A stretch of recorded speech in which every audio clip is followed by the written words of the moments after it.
श्रावण मास की शुरुआत हो चुकी है। पूरा वातावरण शिवमय है और ऐसे वातावरण में, ऐसे माहौल में अगर आप किसी भी काम से बाजार की ओर निकलते हैं तो पूरा बाजार आपको हरी हरी चूड़ियों से भरा हुआ मिलेगा। अब सवाल यह उठता है कि श्रावण की शुरुआत होते ही सुहागिन औरतें अपने हाथ में हरी हरी चूड़ियां क्यों पहन लेती है? सबसे पहले यह समझिए कि औरतें, खासकर सुहागिन औरतों की मैं बात कर रहा हूं, कि वे चूड़ियां क्यों पहनती है। और वह आज से नहीं पहनती है, अब तो समय बदल गया है, धीरे धीरे औरतों ने चूड़ियां पहनना बंद कर दिया है। लेकिन पहले की औरतें बिना चूड़ियों के कभी नहीं रहती थी।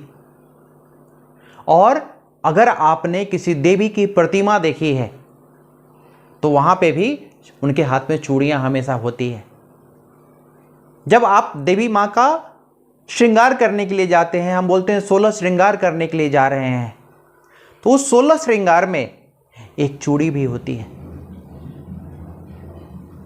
और चूड़ी क्यों पहना जाता है कि सबसे पहले जब आप हाथ में चूड़ी पहनते हैं तो उसमें घर्षण होता है आपस में, और घर्षण के कारण जो आवाज़ निकलती है, उस आवाज़ से जो नकारात्मक एनर्जी होती है आपके घर में, आपके आसपास में, वह नकारात्मक एनर्जी धीरे धीरे खत्म हो जाती है।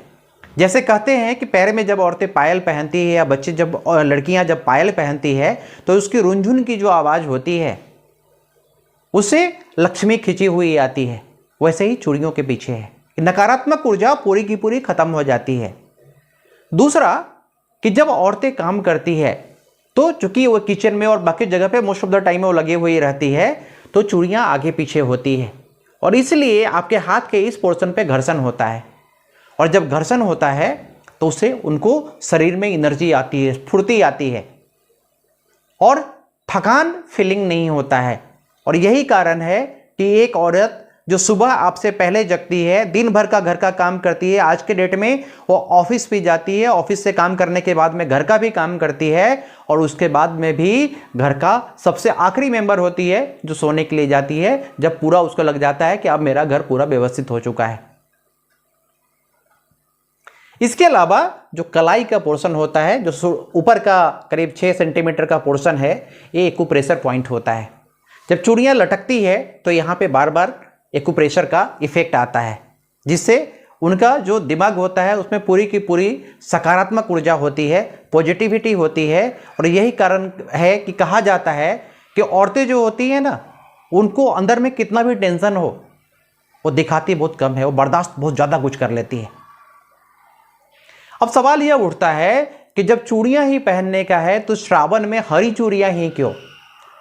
क्योंकि श्रावण जो है और प्रकृति का प्रतीक है।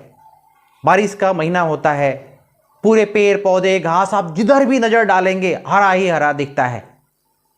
और शिव जो महादेव हैं वो श्रावण मास में इस पृथ्वी के सृजनकर्ता, पालनकर्ता बन चुके होते हैं।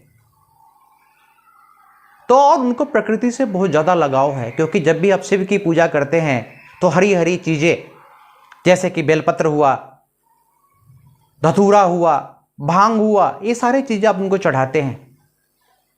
तो यह एक मान्यता रही है कि आप अगर प्रकृति प्रेम की तरह आप हरी हरी चूड़ियाँ पहनते हैं तो शिव जी की दया दृष्टि आपके ऊपर सबसे ज़्यादा होती है और आपके पति की लंबी उम्र का वो आशीर्वाद देते हैं कि आपका सुहाग जो है वो लंबे समय तक चलता रहे।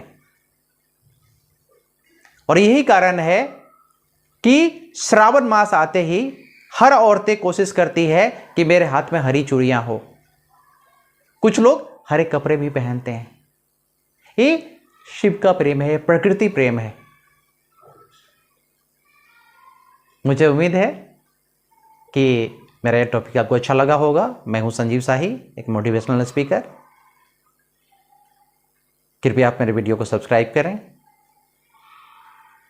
कृपया आप मेरे चैनल को सब्सक्राइब करें। अगर पसंद आती है तो मेरे वीडियो को लाइक करें। अगर आपको लगता है कि मेरे से इसमें उम्मीद कुछ ज़्यादा थी तो आप अपने कमेंट भी डालें, ताकि मैं अगले बार इसको और बेहतर तरीके से आपके सामने प्रस्तुत कर सकूं। धन्यवाद।